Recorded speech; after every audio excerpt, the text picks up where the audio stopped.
আমরা আগের চেয়ে ভালো আছি, আগের চেয়ে খারাপ আছি, আমরা আগের মতোই আছি, সেটা আমাদের বারবার করে বলতে হয়। বারবার করে বলতে হয় হচ্ছে এই কারণে যে আমরা এই ব্যাপারগুলিকে অনেকটা স্বাভাবিকই ধরে নিয়েছি, যে একটা গণতান্ত্রিক নির্বাচনের মাধ্যমে যে দলটি ক্ষমতা এসছে এবং যাদের আসন 200-র বেশি, তারা আসলে তাদের লোকজনই চারিদিকে নিয়োগ দিবে, তারা তাদের ক্ষমতার মসনদগুলিতে যত রকমভাবে, মানে এটা বাংলাদেশ ব্যাংক থেকে দুদক, বিসিবি থেকে বিশ্ববিদ্যালয় ভিসি, সব জায়গায় সেই তাদের লোকজনকে আমরা এটা দেখতে পারবো। মানে এইটার কোনো আরেকটা তো আর এটা হবে না, মানে ক্ষমতার ব্যাটন এখন বিএনপির হাতে বলে তাদের লোকজনই গতির দখল নেবে, এইটাই যুগ যুগের কাহিনী। আমরা এর বাইরে যদি কোনো কিছু আশা করে থাকি তাহলে নিজেদেরকেই নিজেরা এখন বোকা মনে করা ছাড়া আর কোনো কিছু করার নেই। কারণ বিএনপি এভাবেই দেশ চালাবে। সকাল যদি আসলে দুপুরকে দেখায়, দুপুর যদি বিকালকে দেখায়, তো সকাল বিএনপি অলরেডি দেখাই দিচ্ছে যে তারা কিভাবে এটা করবে। কিন্তু আমার মনে একটা ছোট প্রশ্ন আছে যে ধরেন মার্কিনীদের সঙ্গে বিএনপি মানে বাণিজ্য চুক্তি নিয়ে বিএনপি যেগুলি বলে, বা মার্কিনীদের সঙ্গে বাণিজ্য চুক্তি এখন আমাদের জন্য ভালো বা খারাপ এইটা নিয়ে জামাত যেভাবে চুপ করে থাকে, বা আসলে একটা চুক্তি হয়ে গেলে, আজকে বাণিজ্যমন্ত্রী এরকম একটা কথা বলছেন, না আজকে মানে যখন রেকর্ড করছি তখন এরকম একটা কথা বলছেন খন্দকার সাহেব, যে খন্দকার মুক্তাদির সাহেব বাণিজ্যমন্ত্রী, যে একটা চুক্তি হয়ে গেলে তো এটা আসলে আর বাদ করা যায় না। অথবা এই যে হামের টিকাদান ব্যর্থতা নিয়ে যে ইউনূস সরকারের সমালোচনা করলে জামায়াত বা এনসিপি পন্থীরা একটু মন খারাপ কেন করেন, এইটা আমার একটু জানতে ইচ্ছা করে। কেন আমি এটা বলতেছি, এনসিপি পন্থীদের আসলে প্রথমে বলি যে ইউনূস সরকারের কাজের দায় কিন্তু আপনারা নিয়েন না, এবং জামাতের জন্য এটা আমরা বলি, ইউনূস সরকারের কাজের দায় আপনারা নিয়েন না। কিন্তু জানি না কেন আপনারা এইটার মধ্যে এটা নিবেন, মানে কেন ইউনূস সরকারের ব্যর্থতার কথা বললে এটা আপনাদের কাছে লাগে। মানে ইউনূস সরকার কি আপনাদের সরকার ছিল? কতদিন পর্যন্ত ছিল? মানে এই অন্তর্বর্তী সরকারটা কি আসলে আপনাদের সরকার? মানে যে কোনো সময় যে কোনো কথা বললে আপনারা মনে হয় যে তাকে আপনাদের ডিফেন্ড করতে হয়। আপনারা কিভাবে, মানে ডিফেন্ডটা কেমনে করবেন? এই কয়েকদিন ধরে এই যে বাণিজ্য চুক্তি নিয়ে, আমি বাংলাদেশের যুক্তরাষ্ট্রের সঙ্গে বাণিজ্য চুক্তি নিয়ে অনেক কথা বলেছি, আজকেও কিছু কথা বলবো। মানুষ আমরা জিজ্ঞেস করে একই কথা নিয়ে আপনি কতবার কথা বলবেন? 100 বার বলবো ভাই, 3 লক্ষ বার বলবো। এরকম একটা চুক্তি করবে 3 দিন যাওয়ার আগে, তারপর এটা নিয়ে কথা বলবো না? আসেন, এই কথা শোনার আগে মানে হামের কথা আমি বলি। বাংলাদেশে অনেক বছর ধরে অপারেশনাল প্ল্যানের মাধ্যমে ইউনিসেফ হামের টিকা সহ অন্যান্য যেগুলি টিকা আছে সেগুলি সরবরাহ করতো, এবং অধিকাংশ অর্থায়নিত GAVI the vaccine alliance, Bangladesh সরকারও এতে অর্থ দিত। পাবলিক প্রকিউরমেন্ট যে রুলস আছে 2008, বর্তমানে এটা 2025, সেই পাবলিক প্রকিউরমেন্ট রুলস অনুযায়ী ডিপিএমটারে ভাঙলে হয় হচ্ছে ডিরেক্ট প্রকিউরমেন্ট মেথড বা ডাইরেক্ট প্রকিউরমেন্ট মেথড, রাইট? মনে রাখবেন, এই ডিপিএম পদ্ধতিতে, ডাইরেক্ট প্রকিউরমেন্ট পদ্ধতিতে সমঝোতা স্মারকের মাধ্যমে এটি কেনা হতো। বাংলাদেশের ইপিআই কার্যক্রম একটা সফল কার্যক্রম ছিল, সারা বিশ্বে এটা একটা সফল কার্যক্রম হিসেবে সমাদৃত ছিল। এই কার্যক্রম শুরু হয়েছিল 1970 সালে। 2025 সালের সেপ্টেম্বর, দিনগুলি একটু খেয়াল করেন বোনেরা, ভাইয়েরা, একটু খেয়াল করেন। 2025 সালের সেপ্টেম্বরে অন্তর্বর্তীকালীন সরকার ইউনিসেফের মাধ্যমে টিকা সংগ্রহ বন্ধ করে উন্মুক্ত দরপত্র পদ্ধতিতে যায়, যেখানে সরকার সরবরাহকারীদের দরপত্র আহ্বান করে এবং প্রস্তাব মূল্যায়ন করে ক্রয়াদেশ দেয়। এটি যে সমস্যা তৈরি করেছে, এইটা এখন প্রায় সবাই বলতেছে। শুধু ডক্টর মোহাম্মদ ইউনূসের জায়গা থেকে এটার কোনো ব্যাখ্যা দেওয়া হইতেছে না। উনার স্বাস্থ্যমন্ত্রী আগেও কোনো কথা বলেন নাই, স্বাস্থ্য উপদেষ্টা আর কি, সেই পরম শ্রদ্ধেয় নূরজাহান বেগম আগেও কোনো কথা বলেন না, এখনো কোনো কথা বলতেছেন না। মানে সেই সমস্যাগুলি এরকম যে ইপিআই এর জনবল, স্বাস্থ্য অধিদপ্তর এবং স্বাস্থ্য মন্ত্রণালয় তখন কি ব্যবস্থা নিয়েছিল সেটা আমরা আসলে জানি না। আসেন সেটা মানে আমাদের সামনে প্রকাশিত হোক, আমরা সেটা খতিয়ে দেখি যে এটার মধ্যে কি ছিল। বিভিন্ন অংশীজনের সাথে কথা বলে যেটা আমরা জানতে পারতেছি সেইটা হচ্ছে শুধু ইউনিসেফ নয়, ব্যক্তি পর্যায়েও অনেকে এই বিষয়ে স্বাস্থ্য সচিব, স্বাস্থ্য উপদেষ্টাকে সাবধান করেছিলেন, কথা বলেছিলেন, কিন্তু কথা বলা সত্ত্বেও কোনো ব্যবস্থা নেওয়া হয় নাই। টিকার বাফার স্টক রাখা হয়েছিল কিনা সেটিও স্পষ্ট নয়। মাঠ পর্যায়ে শক্তিশালী মনিটরিং এবং মাল্টি স্টেকহোল্ডার্স যে পার্টিসিপেশন আমরা যেটাকে বলি, এবং ক্যাম্পেইন, যেটা আসলে ইপিআই কার্যক্রমের সফলতার মূল শক্তি ছিল, কিন্তু গত 18 মাসে এই তিনটার মানে মাঠ পর্যায়ে শক্তিশালী মনিটরিং, মাল্টি স্টেকহোল্ডার্স পার্টিসিপেশন এবং ক্যাম্পেইন, এই তিনটার কোনোটাই গত 18 মাসে দেখা যায়নি। এতে ধারণা করা যায় যে টিকার স্টক থাকলেও প্রচারণার অভাবে সেটি বাস্তবায়ন করা যায়নি। আপনারা খেয়াল করেন ব্যাপারটা, যারা নিজস্ব উদ্যোগে টিকা নিয়েছে তারাই একমাত্র টিকা গ্রহণ করতে পেরেছে। ভাই যারা কারা এরা যারা নিজস্ব উদ্যোগে টিকা নেয়, তারা যারা হাঁচি দিতে সিঙ্গাপুর যায়, কাশি দিতে গয়া, কাশি এইসব দেশে চলে যায়, বা আরো দূর যায়, সৌদি আরব যায়, মালয়েশিয়া যায়, ইউরোপে যায়, আমেরিকায় আসে, তারা নিশ্চয়ই, নাকি আরো ওরা কারা? এর মধ্যে আরো একটা ব্যাপার আছে যে অসুস্থ, মানে ওই সময় অবস্থাটা এরকম ছিল, মানে যারা অসন্তুষ্ট স্বাস্থ্যকর্মী এবং মাঝে মাঝে যে ধর্মঘট, সেই পরিস্থিতিটাকে আরো জটিল করে তুলতেছিল। এইটাও ঠিক, মানে অ্যাসিস্ট্যান্ট হেলথ ইন্সপেক্টরদের যে আন্দোলন এবং যে দলীয়করণের কারণে তারাও মাঠে ঠিক মতো কাজ করে নাই। এইবার আসেন আবার দরপত্রের জায়গায় আপনাদের একটু চিনে নিয়ে আসি। এই উন্মুক্ত দরপত্র পদ্ধতি একটি সময় সাপেক্ষ ব্যাপার। এইটাতে যাওয়ার আগে একটা এক্সিট প্ল্যান দরকার ছিল, যে এই এক্সিট প্ল্যান ছিল না। টিকা ভারত, চায়না, ব্রাজিল থেকে আনা হতো। এখন কি করছে, উন্মুক্ত দরপত্র পদ্ধতিতে, মানে উন্মুক্ত দরপত্র পদ্ধতি হইলে এইটার কোয়ালিটি কম্প্রোমাইজের আশঙ্কাও কিন্তু অনেকাংশে থাকে, সেই কথাও কিন্তু অনেকে এটার মধ্যে বলছে। হামের প্রকোপে এই যে কতজন শিশু মারা গেছে আমি সংখ্যা জানি না, এটা এটা এটা এটা মানে এটা ধরেন হামের প্রকোপে যে শিশু মৃত্যুর ঘটনা, সেটা তো ঠিক। এই ঘটনায় একটা আন্তর্জাতিক সংস্থার কর্মীদের, মানে কি বলবো, একটা ওয়ার্কিং গ্রুপ থেকে কিছু কথা আমি শুনতে পারছি। এখন সেই কথাটা আপনি আপনাদের জন্য একটু বলি।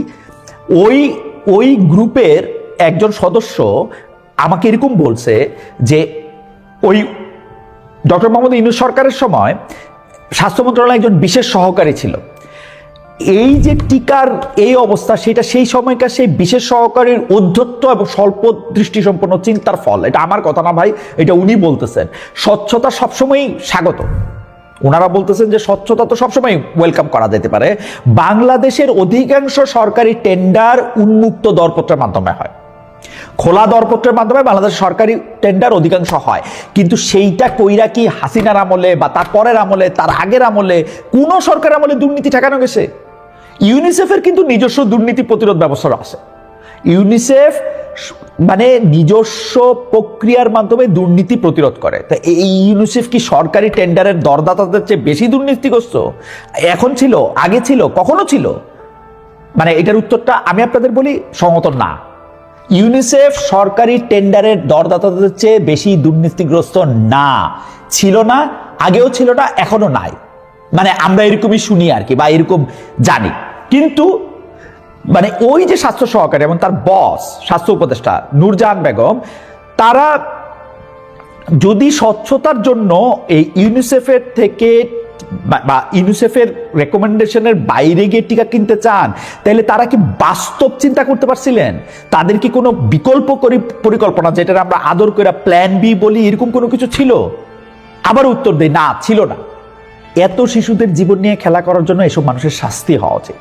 আমি তাদের মানে অনেকেই বলতেছেন যে তাদের সঙ্গে কাজ শুরু করার পর থেকে, মানে ওই সময় যারা স্বাস্থ্য মন্ত্রণালয়ের সঙ্গে কাজ করছে তারা বলছেন তাদের সঙ্গে কাজ শুরু করার পর থেকে এত অদক্ষ স্বাস্থ্য মন্ত্রণালয় আর দেখা যায় না।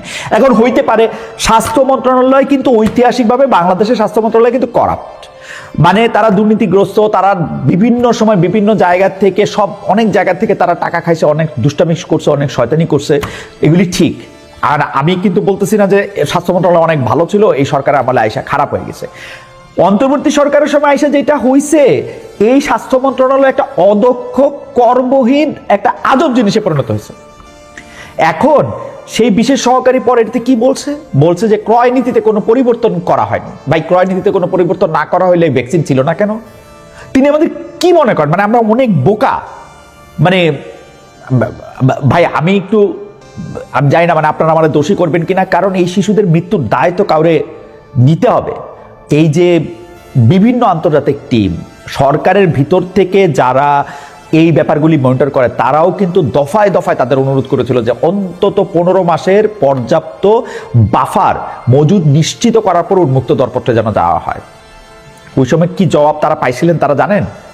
যে আপনারা টেকনিক্যাল অ্যাসিস্ট্যান্স দেওয়ার নামে মন্ত্রণালয়ের লোকজনকে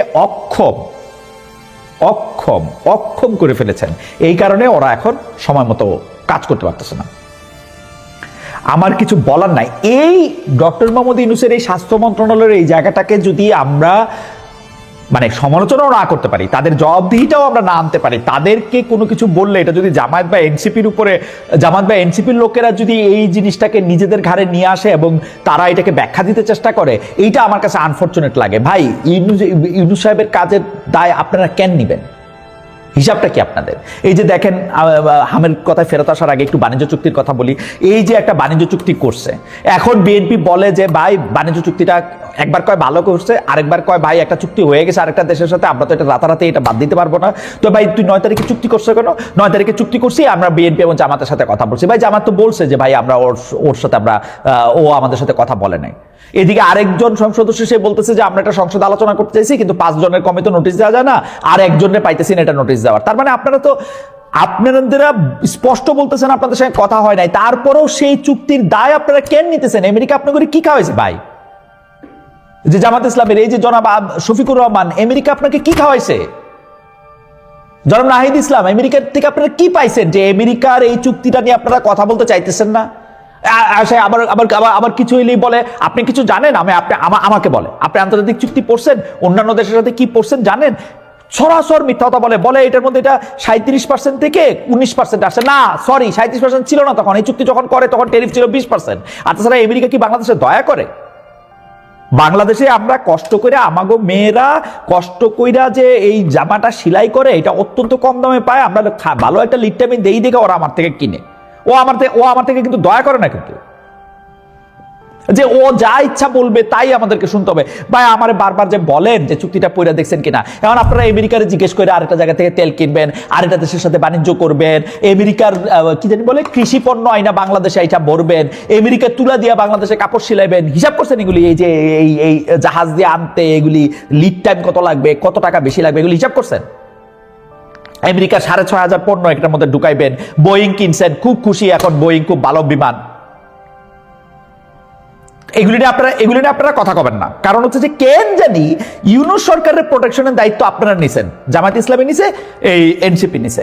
অথচ এনসিপির বোঝা উচিত যে এই ইউনূস সরকারের সাথে যদি কারো কোনো রকম কোনো যোগসূত্র থাইকা থাকে, কেউ যদি ইউনূস সরকারের ব্যাটন নিয়ে সামনে যায় থাকে, সেটা হলো বিএনপি।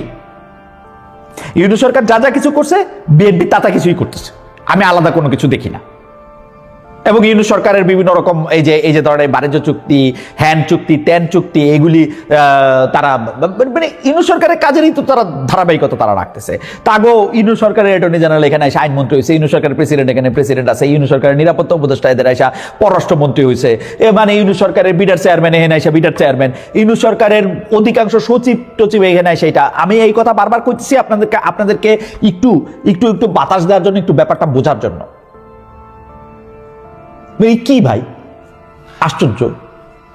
মানে আমি হামের টিকা দেওয়ার ক্ষেত্রে, অবস্থানের ক্ষেত্রে ইউনূস সরকারে আর আপনারা মানে আমি জানি না, আপনারা অ্যাটলিস্ট তার জবাবদিহিটা চান, অ্যাটলিস্ট তার স্বাস্থ্য উপদেষ্টা, অ্যাটলিস্ট প্রধান উপদেষ্টা বলুক এখানের মধ্যে কি হবে। প্রধান উপদেষ্টা দেখলাম ফেসবুকে ভাইসা বেড়াচ্ছে, তিনি কে জানি মারা গেছে, তার ব্যাপারে শোক দিতেছে। ভাই 300-র বেশি শিশু মারা গেছে, নাকি কয়শো শিশু মারা গেছে, তাদের জন্য একটু শোকগ্রস্ত হন, তাদের জন্য একটু শোক জানান। বিএনপিরে বলতেছি ভাই, ইউনূস সরকার করুক আর আপনারা করুক, এই যে আপনারা সকল কিছু বন্ধ করে, এই দরকার হইলে আমাদের সবকিছু বন্ধ করে দেন, সবকিছু বন্ধ করে দেয়া একটা ড্রাস্টিক অ্যাকশন নেন। আপনারা যেভাবে পারেন, যা কিছু কইরা পারেন, আপনারা এই পোলাপানগুলিরে বাঁচান। এই যে কবেন যে এটা ইউনূস সরকার করছে, বা আরো মজা করে বলবেন আওয়ামী লীগ সরকারের সময় এই ব্যর্থতা হয়েছে, এখন আপনারা বাঁচান, দেয় কি করতে পারেন? আপনারা তো সরকার, রাইট? আপনারা তো মানে এইরকম ক্রাইসিস হলে আপনার ক্রাইসিসটা আপনারা ম্যানেজ করবেন, নাকি আপনারা মরতে দিবেন? হ্যাঁ 300 মরছে, আরো 3000 মরুক। আপনারা কি সমন্বিত উদ্যোগ নিছেন আমার এটা বলেন তো? হাসপাতাল থেকে হাসপাতালে পোলাপান ঘুরতেছে, একটা স্পেশাল একটা কোনো একটা কিছু করছেন যে হ্যাঁ ঠিক আছে, এই রকম প্রত্যেকটা জেলায় জেলায় আমরা এরকম একটা জায়গা নিছি যেখানে আসলে এই সংক্রামক বা এইরকম একটা রোগে আক্রান্ত শিশুদের আমরা চিকিৎসা দিতে পারি। সত্যি করছেন আপনারা? বলেন তো। এখন আপনারা বলবেন যখন হামে শিশু মৃত্যু শুরু হয়েছে তখন আপনাদের সরকার টিকাদান কর্মসূচি জোরদার করছেন, ভালো করছেন, জোরদার করছেন, টিকা সংগ্রহে নজর দিচ্ছেন, খুব ভালো করছেন। কিন্তু যারা এখন আক্রান্ত হয়েছে এই জনাব এই স্বাস্থ্য ও পরিবার কল্যাণমন্ত্রী সর্দার মোহাম্মদ সাখাওয়াত হোসেন, আপনার একটা ডাক নাম আছে বকুল, সেই সর্দার মোহাম্মদ সাখাওয়াত হোসেন বকুল ভাই, আপনি একটা ব্যবস্থা নেন যে মানে চিকিৎসার অভাবে কেউ বাংলাদেশের কোনো জায়গায় কোনো শিশু এই হাম আক্রান্ত হয়ে যেন আর না মারা যায়। টিকার কথা আপনারা পরে দোষ দিয়ে, ইউনূস সরকারের সব দোষ হচ্ছে আগের আওয়ামী লীগ সরকারের। মানে আপনারা এই ক্রাইসিসটা ম্যানেজ করেন ভাই। আর বাকি যেগুলি হচ্ছে আপনাদের কার্ডে ছিল, এই যে খাল খনন, বিভিন্ন সেবা কার্ড বিতরণ, সেগুলি ঠিকই আছে, আপনাদের নির্বাচন ইশতেহার আপনারা বাস্তবায়ন করবেন, সেটার ব্যাপারে আমাদের কোনো আপত্তি নাই। কিন্তু আমার কাছে মনে হয় প্রায়োরিটি ঠিক করেন ভাই।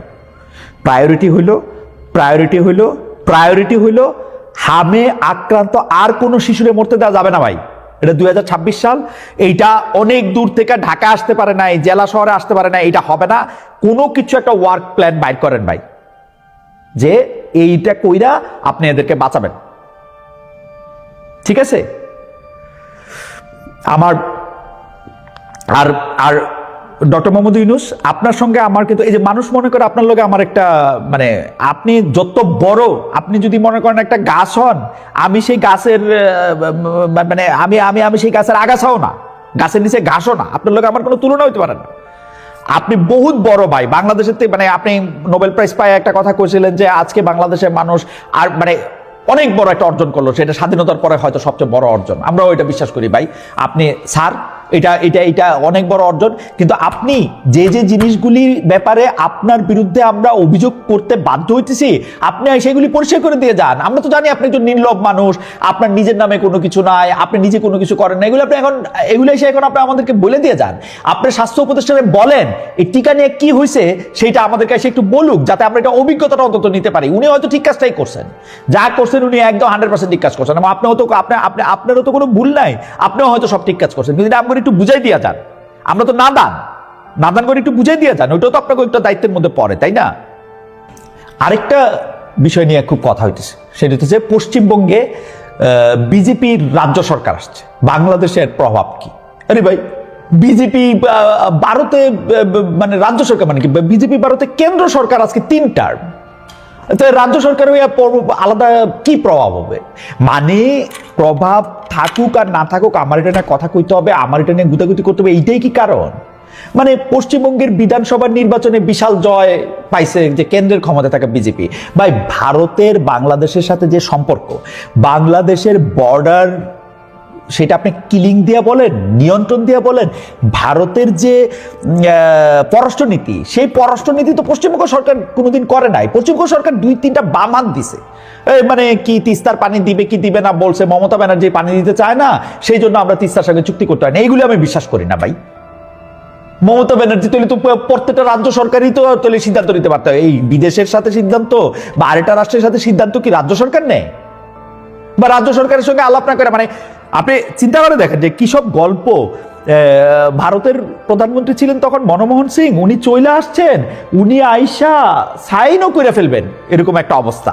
এই যে তিস্তা চুক্তি উনি সাইন করে ফেলবেন, আমাদেরকে তখন পররাষ্ট্রমন্ত্রী ছিলেন দীপুমণি বলছেন যে এই তো কালকে সাইন হবে ব্যাপারটা। আসার পরে উনি বললেন মমতা চায় নাই, সেই জন্য আমরা এটা করতে পারলাম না। তো মমতা চায় নাই, তো এটা আগে আলাপ করেন আপনারা। আবার দেখা গেল যে এখন মমতা ব্যানার্জি গেছে, আসছে হলো বিজেপি, এই শুভেন্দু অধিকারী মুখ্যমন্ত্রী হয়েছে দেখা আওয়ামী লীগের লোকেরা খুব খুশি, বা শুভেন্দু অধিকারী মুখ্যমন্ত্রী হইব এই ঘোষণা পাইয়েই খুব খুশি, বা বিজেপি জিতছে দেখেই খুশি।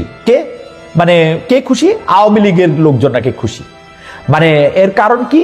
আওয়ামী লীগের লোকজন খুশি কারণ হচ্ছে যে এই শুভেন্দু অধিকারী সহ বিজেপির নেতারা নাকি বলছে বাংলাদেশে এই যে প্রধানমন্ত্রী শেখ হাসিনা আছে, তিনি আবার প্রধানমন্ত্রীত্বের মর্যাদায়, আবার বাংলাদেশে ফিরে যাবেন এইখান থেকে। ভাই, উনি কি এখন প্রধানমন্ত্রীত্বের মর্যাদায় আছেন? আপনাদের দেশে যে আছে, এখন আছে, উনি এখন প্রধানমন্ত্রীর মর্যাদায় আছে। উনি যখন ওয়েনিকে নামছেন, উনাকে কি আপনারা প্রধানমন্ত্রীর প্রোটোকল দিয়ে রিসিভ করছেন? কি সব কথাবার্তা। কিন্তু এইখানে লক্ষ্য করার বিষয় হচ্ছে যে বাংলাদেশের সীমান্ত এলাকায় জামায়াতে ইসলামী সীমান্ত এলাকার যে আসনগুলিতে সেগুলিতে জামায়াতে ইসলামী ভাষণ মানে খুব ভালো করছে। এখন পশ্চিমবঙ্গের সীমান্ত আসনগুলিতে বিজেপি প্রার্থীরা এগিয়ে গেছেন। অনেকে এটার মধ্যে অঙ্ক কষতেছে যে বাংলাদেশে মানে পশ্চিমবঙ্গে বিজেপির উত্থানের কারণে বাংলাদেশে জামায়াতে ইসলামী শক্তিশালী হবে, বা ওই দেশের একটা সাম্প্রদায়িকতাকে মোকাবেলা করার জন্য আমরা খুব অসাম্প্রদায়িক হব না, আমাদেরও একটা সাম্প্রদায়িক হয়ে ওঠার একটা সম্ভাবনা আছে। ভাই আমি এগুলি কিছু জানি না, আমি সহজ কথা বুঝি। সহজ কথা হচ্ছে যে আপনারা যদি গণতন্ত্রের মধ্যে সব মানুষের সমান মর্যাদা সমান অধিকার নিশ্চিত না করতে পারেন, সেটা যেই ছুতাই হোক, সেইটা পশ্চিমবঙ্গে বিজেপি আসছে নাকি নরেন্দ্র মোদী খুবই খারাপ লোক, বা নাকি সৌদি আরব এবং ইরান খুব ভালো, সৌদি আরব এবং ইরান পরস্পর মারামারি করতেছে, নাকি আমেরিকা ইসরায়েল ইরানের আক্রমণ করছে, বা যা কিছু দিয়েই হোক, আপনারা যে কোনো ছুতা দিয়েই মানুষের অধিকার মানুষের মর্যাদা যদি আপনারা ক্ষুণ্ণ করেন, তাইলে এই গণতন্ত্র টিকবে না। এবং এই মানে যেইটাকে বলে হচ্ছে যে হ্যাঁ গণতন্ত্র নিশ্চয়ই মানে ইয়ার ঊর্ধ্বে না, মানে কি বলে জানি একটা মানে একটা একটা একটা একটা ভুলের ঊর্ধ্বে একদম ত্রুটিহীন একটা ব্যবস্থা না, কিন্তু এখন পর্যন্ত অন্যান্য যে ব্যবস্থা আছে সেই ব্যবস্থাগুলির মধ্যে গণতন্ত্র একটা টেস্টেড ব্যবস্থা, এরকম যে গণতন্ত্র থাকলে অন্যান্য অনেক ঝামেলাগুলি মানে মোকাবেলা করতে সুবিধা হয়। মানুষের মর্যাদা যদি আপনি সব মানুষের সমান না করেন, ধর্ম গোত্র বর্ণ ভাষা এগুলি দিয়ে যদি আপনি আলাদা করে রাখেন এবং এর জন্য যদি আপনি ছুতা নেন, মানে খুব ভালো প্রশ্ন না, কিন্তু এগুলি খুব ভালো উত্তরও না, কিন্তু এগুলি কোনগুলা জানেন? যখন আপনি আপনার এলাকার একজন দুর্বল রে একজন সংখ্যালঘুর অত্যাচার করেন, তারপর আর আমি যখন বলি যে কেন ভাই এই অত্যাচার করতেছেন, কেন এই জায়গাটার মধ্যে থেকে আপনি প্রতিবাদ করতেছেন না, তখন বলে জানেন না ইন্ডিয়াতে কি হয়। আর ইন্ডিয়াতে কি হয় দিকে আমার কি সমস্যা? ইন্ডিয়াতে একটা অন্যায় হয় দেখে কি আমি এখন অন্যায় করব? এইটা কিন্তু ভাই এই তুলনার অন্যায়টা এইটা আমি বুঝতেই পারি না। আপনি কোনো কিছুর একটার প্রতিবাদ করতে সময় সেটাকে গোষ্ঠীতে নিয়ে যান কেন? আপনি এটা আপনার একটা গোষ্ঠীবাদ এটার মধ্যে কেন করেন? ভাই ওই যে এই লোকের বিরুদ্ধে এখন একটা অভিযোগ আসছে, আপনারা দল বাইন্দা তাকে প্রোটেক্ট করতে চলে গেলেন। কেন দল বাইন্দা প্রোটেক্ট করতেছেন? কারণ তার মতো দেখতে আরো দুইটা লোক আওয়ামী লীগের আমলে অত্যাচারিত হয়েছে। তো কি হয়েছে? তো এই জন্য একটা গোষ্ঠীতন্ত্র করতে হবে ভাই। প্রত্যেকের অপরাধ প্রত্যেকের নিজস্ব অপরাধ। ওই লোকের অপরাধের কারণে ইসলাম ক্ষতিগ্রস্ত হয়েছে, ওই লোকের অপরাধের কারণে হিন্দুদের ক্ষতিগ্রস্ত হয়েছে, ব্যাপারটা এরকম না। ওরা তো ইসলামের নামে এটা করে নাই। আপনি কেন? আমি ওই যে আজকে শুরু করছিলাম যে ভাই মানে কেন খালি একটা দলবাজি একটা গোষ্ঠীতন্ত্রের কারণে এই অন্য সরকারও আপনার প্রোটেক্ট করতে হয়, অন্য একটা লোককেও আপনার প্রোটেক্ট করতে হয়। এইটা বাদ দেন। পশ্চিমবঙ্গের মধ্যে বিজেপি আসছে, এখন আমাদের মধ্যে অনেক মৌলবাদী অনেক জামাতে ইসলামী আসবে কিনা, অনেক এই হবে কিনা, অনেক সাম্প্রদায়িকতা আসবে কিনা, এটা যা বলার আগে নিজেদের দিকে একটু তাকান। নিজেদের দিকে তাকান বলতে আমি এটা বুঝাইতে চাইতেছি যে এইটা বলতে চাইতেছি যে ভাই ন্যায়, ন্যায় শব্দটার অর্থ হচ্ছে মত। আপনি আপনার যেই বিচারটা আপনার নিজের ক্ষেত্রে চান সেই বিচারটা আপনি আপনার সবচেয়ে শত্রুর জন্য নিশ্চিত করেন এবং বিচার আপনার হাতে তুলে নিয়েন না, এবং সব মানুষের সমান অধিকার মর্যাদা সেগুলি রক্ষা করেন। তাইলে আর কোনো এই মানে এই হানাহানি এই রকম একজনের জন্য আরেকজনের মিসট্রাস্ট সেটা থাকবে না। এটা তো সত্য। বিজেপির যে স্বভাব, ভারত জুড়ে মুসলিম মসজিদ এরকম নানা কিছুতে এখন সমস্যা হইতে পারে, এর জের ধইরা বাংলাদেশে যাতে কিছু না হয় সেইটাই এন্টি বিজেপি রাজনীতি। আপনারা যদি সেইটাই আমরা করি বা সেইটাই আমরা করতে দেখেন বা সেইটাই আমরা হইতে দেই, ওইটা বিজেপি রাজনীতিরই জিতাই দিবে, আমারে আপনারে না। মানে এই কথা তো আমরা মানে অনেকবারই শুনছি, তাই না? যে পশ্চিমবঙ্গ সহ বিভিন্ন রাজ্যের বিজেপি নেতারা বিভিন্ন সময় সেই দেশের মুসলিমদেরকে বাংলাদেশে পাঠায় দেওয়ার একটা হুঁশিয়ারি দিয়েছেন। এখন কত জনের এরকম অভিযোগ আছে শুধুমাত্র মুসলমান হওয়ার কারণে তাদের ভোটার লিস্ট থেকে নামও বাদ দিছে। এই পুশব্যাক বা পুশিন একটা ভাবনার বিষয়, কিন্তু এইটা একটা পাল্টাপাটলি দলাদলি না করে এইটার মধ্যে মানে আমরা কি করতে পারি শক্ত হয়ে, সেইটা হচ্ছে আমাদের এখন এটা দেখার জিনিস। আমাদের পররাষ্ট্র প্রতিমন্ত্রী শামা ওবায়দ এরই মধ্যে সাংবাদিকদের জানিয়েছেন, আমরা তার কথাটা একটু শুনি। কোর্ট পশ্চিমবঙ্গ রাজ্য সরকারের যেই থাকুক না কেন অমীমাংসিত বিষয়গুলোর সমাধানে বাংলাদেশ একই দৃষ্টিভঙ্গি নিয়ে কাজ করবে। বিজেপি বা অন্য কোনো রাজনৈতিক দল হোক, আমাদের দিক থেকে আমাদের ওদের সাথে পানির ইস্যু আছে, পুশব্যাকের যে ইস্যুটা বললেন ওটা আছে, আরো অনেক ইস্যু আছে, সেই ইস্যুগুলিতে আমাদের রয়ে যাচ্ছে। সেগুলিতে যেই সরকার আসুক না কেন বা থাকুক না কেন তাদের সাথে আমাদের আলোচনার ভিত্তিতে সমাধান করতে হবে। ভাই, আলোচনার ভিত্তিতে তখনই সমাধান হবেন যখন আপনারা একটা ক্লিন হ্যান্ড নিয়ে আসবেন।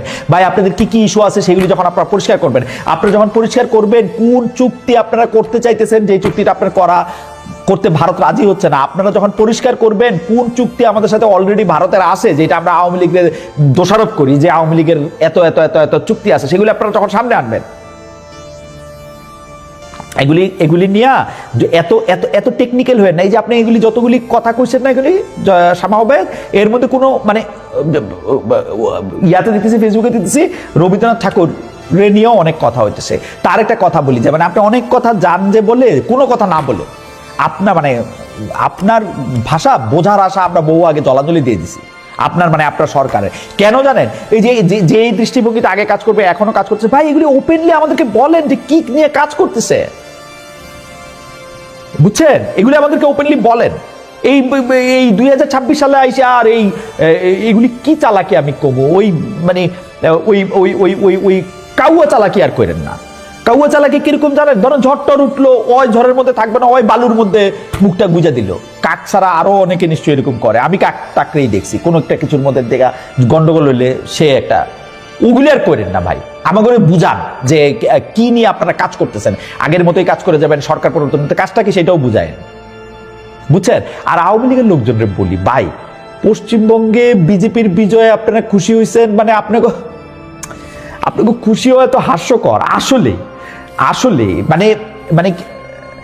কি কমু, যে যারা ডুবতে থাকে তারা খড়কুটা ধরে, আপনারা তো কি যে ধরবেন। ভাই, রাজনীতিতে ফিরতে হইলে আপনাদেরই নিজেদের কিছু করতে হবে। আপনাদের মনে আছে তো না, দিল্লিতে বিজেপি সরকার ক্ষমতায় ছিল, কিন্তু 5 আগস্ট কিন্তু শেখ হাসিনার গদি রক্ষা করতে পারে নাই, কিন্তু যেটা দাবি করে পারছে হচ্ছে নিরাপদ আশ্রয় দিতে। সেই নিরাপদ আশ্রয় এমন যে একটা সংবাদ সম্মেলন করা যায় নাই কিন্তু এখন পর্যন্ত। সেই নিরাপদ আশ্রয় এমন যে আসলে একটা সামনাসামনি আইসা একটা ভিডিও ইন্টারভিউ দেওয়া সম্ভব হয় নাই কিন্তু। ওকে, যাক, আজকে পলিটিক্সের নিয়ে যে ব্যাপারটা আপনাদের একটু দৃষ্টিতে আনতে চাই, সেটা হচ্ছে যে স্থানীয় নির্বাচন। এখন স্থানীয় নির্বাচনে কি জামায়াত আর এনসিপি আলাদা হচ্ছে? জাতীয় সংসদ নির্বাচনে 11 দলীয় জোট হিসেবে একই জোটে থেকে নির্বাচন করেছে জামাত ইসলামী ও জাতীয় নাগরিক পার্টি এনসিপি, কিন্তু একাধিক আসনে এনসিপি প্রার্থীরা পরাজিত হয়েছে স্থানীয় জামাত সমর্থন না দেওয়ায়। অন্যদিকে পরে জাতীয় সংসদে আমরা দেখলাম 71-এর মুক্তিযুদ্ধ বিরোধী হিসাবে তৎকালীন জামায়াতকে আইনিভাবে দেখাতে আপত্তি এনসিপির নাই। অর্থাৎ মুক্তিযোদ্ধারা কার বিরুদ্ধে যুদ্ধ করছে, কারা ওই সময় ওই পক্ষে ছিল, ওই পক্ষে যদি জামায়াতের নাম থাকে, সেই জামায়াতের নাম থাকাতে এনসিপির আপত্তি নাই। জামায়াতের আপত্তি ছিল, জামায়াত এটার মধ্যে জোর প্রতিবাদ করে এক দফা ওয়াকআউটও করছে, কিন্তু এইটা নিয়ে এনসিপি আপত্তি দেখায় নাই। নির্বাচনের পরও জুলাই সনদ, গণভোট প্রশ্নে তারা নির্বাচনী জোটটা ধরে রাখছে, কিন্তু এইটা কি স্থানীয় নির্বাচনে থাকবে? এখন পর্যন্ত কিন্তু আলাদা আলাদা প্রস্তুতি দেখা যাচ্ছে। যেমন ঢাকা দক্ষিণে মেয়র প্রার্থী হিসেবে এনসিপির আসিফ মোহাম্মদ সজীব ভুঁইয়ার বিপরীতে জামায়াতের প্রার্থী হিসেবে ডাকসুর বর্তমান ভিপি সাদিক কায়েমের নাম আলোচিত হচ্ছে। আসিফ মোহাম্মদ সজীব ভুঁইয়া বলছেন, আমরা একটা 11 দলীয় জোট, এখন 11 দলীয় জোটের মধ্যে আমরা আলাদা নির্বাচন করব, অন্য দল থেকে অন্যজন নির্বাচন করতে পারে, এটা তাদের ব্যাপার। কিন্তু এইটা হইলে ধরেন আসিফ মোহাম্মদ সজীব ভুঁইয়া এবং সাদিক কায়েম বা জামাতের থেকে কোনো কারো নমিনেশন পায়ে ঢাকায় যদি তারা আলাদা আলাদা নির্বাচন করে, তাইলে তাদের এই জোট থাকবে কিনা সেটা নিয়ে কিন্তু অনেকেরই সংশয় আছে। সাংগঠনিক শক্তি যদি আপনি বিচার করেন, তাহলে এনসিপি এখন পর্যন্ত একা নির্বাচন করলে কতটুকু কি করতে পারবে সেটা কিন্তু তাদের একটা দেখতে তারা চাইবে। অনেক জায়গা থেকে আমরা দেখতে পাচ্ছি যে এনসিপি আসলে শক্তিশালী হচ্ছেও। এনসিপিতে বহু মতের লোকজন যোগ দিচ্ছে।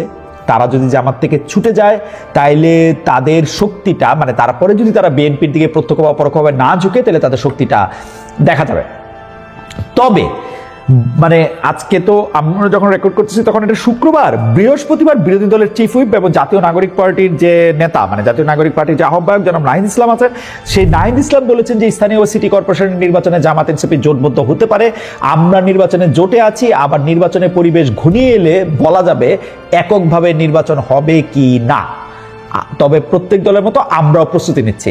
এর মধ্যে মানে আমি যেটুকু বুঝছি, নাহিদ জোট আর একলা চলা দুটি পথই আপাতত খোলা রাখতে চাচ্ছেন। দুটি পথ আপাতত খোলা রাখেন, সেইটাতে কোনো রকম কোনো সমস্যা মানে সেটাতে কোনো রকম কোনো সমস্যা নাই। তবে বাংলাদেশের রাজনীতিতে নতুন মেরুকরণ হওয়ার ক্ষেত্রে এই সিদ্ধান্তটা, অর্থাৎ এনসিপি জামাতের সঙ্গে থাকছে কি থাকছে না, এনসিপি জামাতের সঙ্গে পার্টি এনসিপি কিন্তু একাধিক আসনে এনসিপি প্রার্থীরা পরাজিত হয়েছে স্থানীয় জামাত সমর্থন না দেওয়ায়। অন্যদিকে পরে জাতীয় সংসদে আমরা দেখলাম ৭১-এর মুক্তিযুদ্ধ বিরোধী হিসাবে তৎকালীন জামায়াতকে আইনিভাবে দেখাতে আপত্তি এনসিপির নাই। অর্থাৎ মুক্তিযোদ্ধারা কার বিরুদ্ধে যুদ্ধ করছে, কারা ওই সময় ওই পক্ষে ছিল, ওই পক্ষে যদি জামায়াতের নাম থাকে, সেই জামায়াতের নাম থাকাতে এনসিপির আপত্তি নাই। জামায়াতের আপত্তি ছিল, জামায়াত এটার মধ্যে জোর প্রতিবাদ করে এক দফা ওয়াকআউটও করছে।